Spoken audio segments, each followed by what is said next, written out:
निमाड़ में नर्मदा के किनारे स्थित महेश्वर कभी राजा सहस्रार्जुन की राजधानी हुआ करती थी।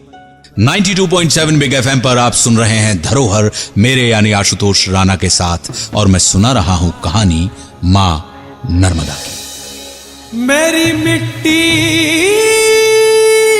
की धरोहर है। कहा जाता है कि सहस्रार्जुन की 500 पत्नियां थी। तो हुआ यूं कि राजा सहस्रार्जुन अपनी सभी पत्नियों से बेहद प्यार करते थे।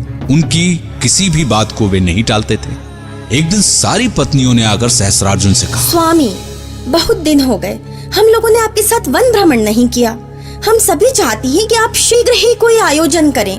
उत्तम सुझाव। हम भी राज कार्य करते करते एक रास्ता का अनुभव कर रहे हैं। हम कल ही वन भ्रमण के लिए निकलेंगे। आप लोग तैयारियां कर लें। राजा सहस्रार्जुन ने पत्नियों की बात मान ली और अगले ही दिन वे सारे लोग मिलकर नर्मदा के तट पर विहार करने के लिए पहुंच गए। वहां पहुंचकर पत्नियों ने मांग की कि उनको विहार के लिए एक विशाल क्षेत्र की जरूरत है। सहस्रार्जुन ने अपनी 1000 बाहों को फैलाकर नर्मदा की धारा को रोक दिया। पानी का बहाव रुक जाने से एक विशाल क्षेत्र खाली हो गया था। पत्नियां खुश हुई और खेलने में व्यस्त हो गई। सहस्रार्जुन नर्मदा को रोककर खड़े रह गए। ठीक इसी वक्त लंकाधिपति रावण अपने पुष्पक विमान से महेश्वर के ऊपर से गुजर रहे थे। उस वक्त नर्मदा का तल पूरा खाली था। रावण ने ऊपर से देखा और उनके मन में एक विचार आया और फिर रावण धरती पर उतर आए और नर्मदा की रेत से शिवलिंग बनाकर भगवान शिव की पूजा करने लगे कि जटाटवी गलज्वल प्रवाह पावित स्थले गले वलंब लंबितांबुजंग तुंग मालिकां डमड डमड डमन्निनाड मड मरवयम चकार चंड तांडवम तनोतु नः शिव शिवम।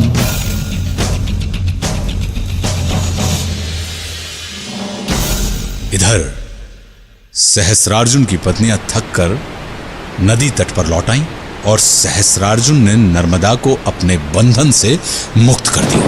नर्मदा तेजी से बहने लगी और उन्होंने नदी तल पर बने रावण के शिवलिंग को तोड़ दिया।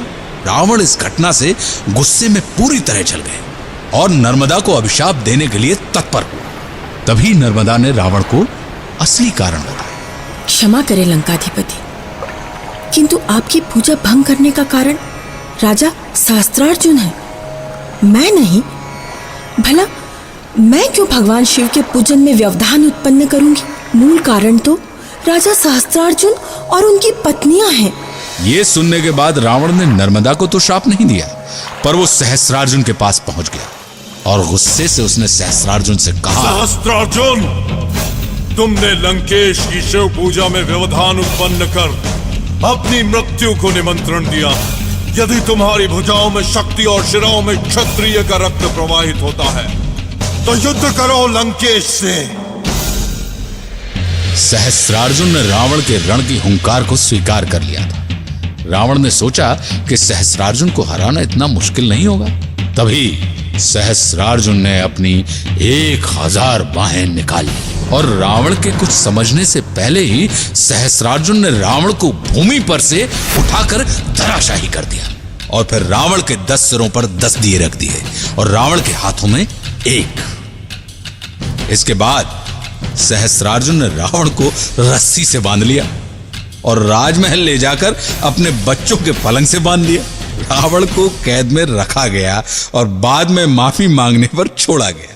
इस घटना की याद में आज भी महेश्वर के सहस्रार्जुन मंदिर में 11 दिए जलाए जाते हैं।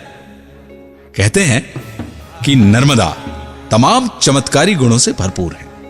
कहा जाता है कि मां नर्मदा में नहाने से या सिर्फ याद भर करने से ही मानव शरीर से सर्प का विष समाप्त हो जाता है।